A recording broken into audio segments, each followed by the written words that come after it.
አንዳንድ ጊዜ የቆዳን ውበት ለማግኘት የምንሄድባቸው መንገዶች በፍጹም የማይገናኙ ናቸው።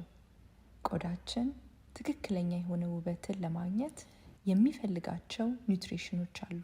ለቻናሉ አዲስ ከሆናችሁ ሰብስክራይብ በማድረግ ቤተሰብ እንድትሆኑ ጋብዛችኋለሁ። ላይክ ስታደርጉ የሚሰሩ ስራዎች ሌሎች ሰዎች እንዲያገኟቸው ስለሚያግዝ ሁል ጊዜ ቪዲዮዎችን ስትጀምሩ ላይክ እያደረጋችሁ ብትጀምሩ ያ እጅግ በጣም እኔን ያግዘኛል። ጤናንና የቆዳችንን ውበት ለመጠበቅ ጥሩ ጥናት የተደረገባቸውን ጉዳት የማያደርሱ ቴክኖሎጂዎችን መጠቀም እጅግ ብልህነት ነው። ሬድ ላይት ቴራፒ ወይም የቀይ መብራት ማስክ ገንዘብ ሊወጣበት የሚገባ ቴክኖሎጂ፣ በርካታ ፕላስቲክ ሰርጀኖች የሚደግፉት፣ ስለ እርጅና ጥናት የሚያደርጉ ሳይንቲስቶች የተደመሙበት ሬድ ላይት ቴራፒ ጠቃሚ የሆነ ኢንፎርሜሽን። Red light therapy. What did the study say? They found that after twice weekly treatments, after just 1 month, a statistically significant improvement in wrinkles, elasticity, and hydration. My face when I was reading the science on the red light therapy and the hyperbaric oxygen. So they all point to mitochondria again. በዛሬው ስራዬ ለቆዳችን ከፍተኛ ጥቅም በመስጠት የታወቀውን በአይነቱ አዲስ ግኝት የሆነውን የቀይ ብርሃን ወይም ሬድ ላይት ቴራፒ የተባለውን ይዤላችሁ ቀርብ ያለው። ሬድ ላይት ቴራፒ ምን እንደሆነ ለመረዳት በሃይ ስኩል ፊዚክስ ስለ ብርሃን ወይም ኤሌክትሮማግኔቲክ ስፔክትረም የተማርነውን ማስታወስ ግድ ይሆናል። ፀሐይ የምትሰጠው ብርሃን ውስጥ እጅግ በርካታ ደማቅ የሚታዩና የማይታዩ የተለያዩ የብርሃን አይነቶች አሉ። ለመጥቀስ ያህል ጋማ ሬይ፣ ኤክስ ሬይ፣ አልትራቫዮሌት እና ኢንፍራሬድ የተባሉ የጨረር የብርሃን አይነቶች ይገኛሉ። በኢንፍራሬድ ብርሃን ወይም ጨረር ውስጥ ቀይ፣ አረንጓዴ፣ ሰማያዊ ቀለማት ያላቸው የብርሃን አይነቶች ለህዋሳት መኖር ከፍተኛ አስተዋጽኦ የሚያበረክቱ ናቸው። ከነዚህ ደማቅ ብርሃናት መካከል ቀዩ ብርሃን ከፀሐይ ብርሃን መጥቶ ሰውነታችን ላይ በሚያርፍበት ጊዜ በቆዳችን በኩል ገብቶ በውስጣችን ያሉትን ሴሎች በማነቃቃት ተገቢውን የተሰጣቸውን ስራ እንዲያከናውኑ ይረዳል። ይህንን የተፈጥሯዊ ስርዓት በሳይንስ አስደግፎ በአሁኑ ጊዜ ሬድ ላይት ቴራፒ የተባለውን ሳይንስ ለቆዳ፣ ለጡንቻ፣ ለውስጥ አካሎች በመጠቀም በቆዳና በጡንቻዎች ላይ የሚታዩትን ችግሮች መቅረፍ ተችሏል። ይሄ ቀይ ብርሃን በቆዳችን በኩል አልፎ በሰውነታችን ውስጥ ማይቶካንድሪያ በተባለው በሴሎች ማከማቻ ውስጥ ያሉትን ሴሎች ከማነቃቃት ባሻገር ስራ ፈተው የተቀመጡትን ሴሎች ወደ ስራቸው እንዲመለሱ ይረዳል። በቆዳችን በላይኛው ክፍል ላይ በተለያየ ምክንያት ዝም ብለው የተቀመጡና የተጎዱ ሴሎች ከዚህ ቀይ ብርሃን የተነሳ ሲነቃቁና ወደ ቀድሞ ስራቸው ሲመለሱ ቆዳችን ያማረና የተስተካከለ መሆን ይጀምራል። በአንጻሩ ብሉ ላይት ወይንም ሰማያዊ ብርሃን በመጠቀም በፊታችን ላይ የሚወጣውን ብጉር በአጭር ጊዜ ማጥፋት ይቻላል። በዛሬው ስራዬ ሬድ ላይት ላይ ብቻ የማተኩር በመሆኑ በዚህ ቶፒክ ላይ በሌላ ጊዜ እመጣበታለሁ። ሬድ ላይት ቴራፒ ወደ ውስጣችን ሲገባ ከኢሚዩን ሴል አንስቶ ከውስጣችን ያሉትን የተለያዩ ሴሎችን የማነቃቃት ኃይል አለው።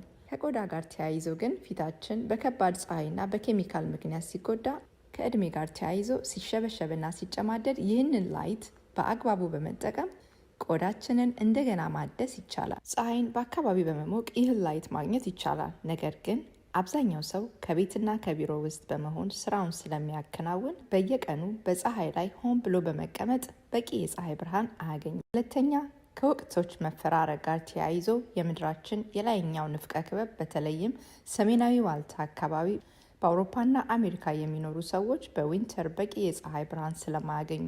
ሶስተኛ፣ ፀሐይ እንደ ልብ የሚገኝበት ወቅት ደግሞ ከፀሐይ ለሚመጣው እንደ ዩቪ ሬዲዬሽን አይነት አደገኛ ጨረር ተጋላጭ የመሆን እድል ሰፊ መሆኑ። እነዚህን ችግሮች ለመቅረፍ ለሰው ልጅ እጅግ አስፈላጊ የሆነውን ሬድ ላይት ለብቻ በሳይንሳዊ መንገድ በመጠቀም በርካታ የውስጥና የውጭ ጤና ችግሮችን መቅረፍ ተችሏል። በእርግጥ በሰውነታችን ውስጥ ያሉትን ሴሎች ወይንም የሴሎች ማከማቻ ማይቶካንድሪያ ለማነቃቃት ስፖርት መስራት፣ ረጅም ጾም መጾም፣ ቀዝቃዛ በረዶ ውስጥ መዘፍዘፍ ከሬድ ላይት ቴራፒ ጋር ተመጣጣኝ የሆነ ጥቅም ይሰጣሉ። ዛሬ እኔ ለተወሰነ ወራቶች ተጠቅሜ ውጤታማ የሆንኩበትን የፊት ሬድ ላይት ቴራፒ አሳያችኋለሁ። ይህንን ይመስላል። በእርግጥ በሌላ ጊዜ ማውራት ቢያስፈልግም ጠቆም አድርጌ ማለፍ የምፈልገው በአሁኑ ጊዜ እጅግ በጣም የተለያዩ የሬድ ላይት ብራንዶች ገበያ ላይ አሉ። የትኛው የተሻለ እንደሆነ በሌላ ስራ መጣበታለሁ።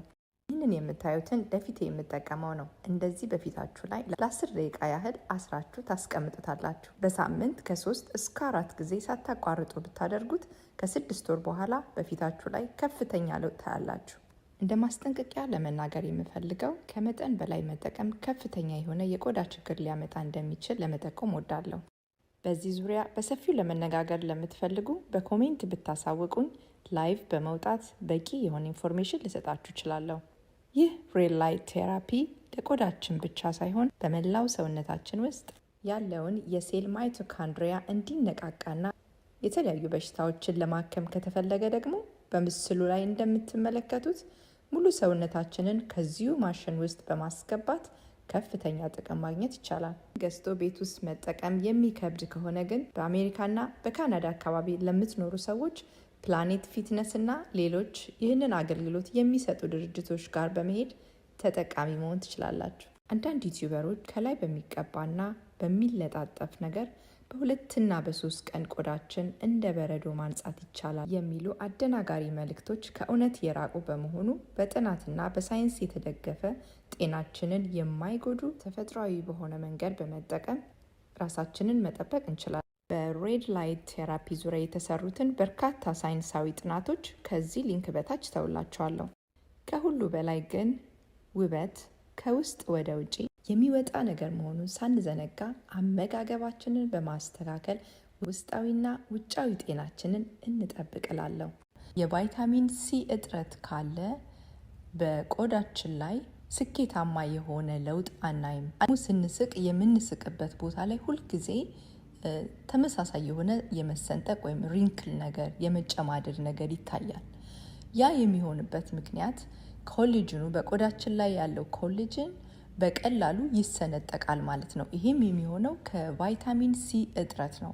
ቫይታሚን ሲ ቆዳችን ፍሌክሰብል እንዲሆን በቀላሉ ተዘርግቶ እንዲመለስ ፍሌክሰብል እንዲሆን ያደርገዋል። ቫይታሚን ሲ ለጤና እጅግ በጣም ከፍተኛ የሆነ ጥቅም አለው። ለኢሚኒቲያችን፣ በሽታን የመከላከል አቅማችንን የሚያጎለብት የቫይታሚን አይነት ነው። ግን ዛሬ የምናወራው ስለ ቆዳ ስለሆነ ቆዳችን ሪንክል እንዳያወጣ እንዳይጨማደድ ያግዘናል። ጥሩ የሆነ የቆዳ ውበት እንዲኖረን ጤናማ የሆነ ቅባት ያስፈልገናል። ይህንንም ቅባት የምናገኘው ከተልባ፣ አቮካዶ፣ ግራስ ፌድ ስጋ፣ አሳ፣ የወይራ ዘይት፣ አልመንድ፣ ቺያ ሲድ፣ ማካዴሚያ ነት፣ ብራዚል ነት፣ ሃምፕ ሲድ እነዚህን የመሳሰሉ ጥሩ የፋት ምንጮችን መመገብና በሰፕሊመንት ወይም በቫይታሚን መልኩ ደግሞ የአሳ ዘይት በየጊዜው መውሰድ ጥሩ የሆነ የቆዳ ውበት እንዲኖረን ያደርጋል። ጥሩ ኳሊቲ ካላቸው የቅባት ምንጮች በተጨማሪ የአሳ ዘይት ብንወስድ ፈጣን የሆነ ለውጥ በቆዳችን ላይ ማየት እንችላለን። በገበያ ላይ በጣም የተለያዩ የአሳ ዘይቶች ስላሉ የተሻለውን ጥሩ ኳሊቲ ያለውን መምረጥ እንዳለብን ለማስታወስ ወዳለሁ። ከከፈት ነው በኋላ ደግሞ ቀዝቃዛ ቦታ ወይም ፍሪጅ ውስጥ መቀመጥ አለበት። ፈርመንት የተደረገ ምግብ ከተቻለ ከቤት ውስጥ ሁልጊዜ ፈርመንት የተደረገ ምግብ ባይጠፋ በጣም የተሻለ ነው። ካልተቻለ ግን ይህንን ፕሮባዮቲክ በሰፕሊመንት መልኩ መውሰድ እጅግ በጣም ኢምፖርታንት ነው ለቆዳ ውበት። ውስጥ ፈርመንት ስናደርገው የተሻለ የሚሆነው ለምንድን ነው? በቀላሉ አብዞርብ እንዲያደርገው ሰውነታችን እንዲጠቀመው ያግዛል ፈርመንቴሽን ፕሮሰሱ እና እንደዚህ የተለያዩ ቬጅቴብሎችን ፈርመንት ስለምናደርግ ከሁሉም ውስጥ የምናገኘው አንቲኦክሲደንት ለቆዳችን እጅግ ከፍተኛ የሆነ ቤኔፊት ነው ያለው። ማይክሮባዮም በአንጀታችን ውስጥ ሲኖሩ ለቆዳችን እጅግ ከፍተኛ ቤኔፊት ነው ያለው። በዚህ አጋጣሚ በብጉር የምትቸገሩ ሰዎች መድኃኒቱ ፈርመንት የተደረገ ምግብ መብላት ነው።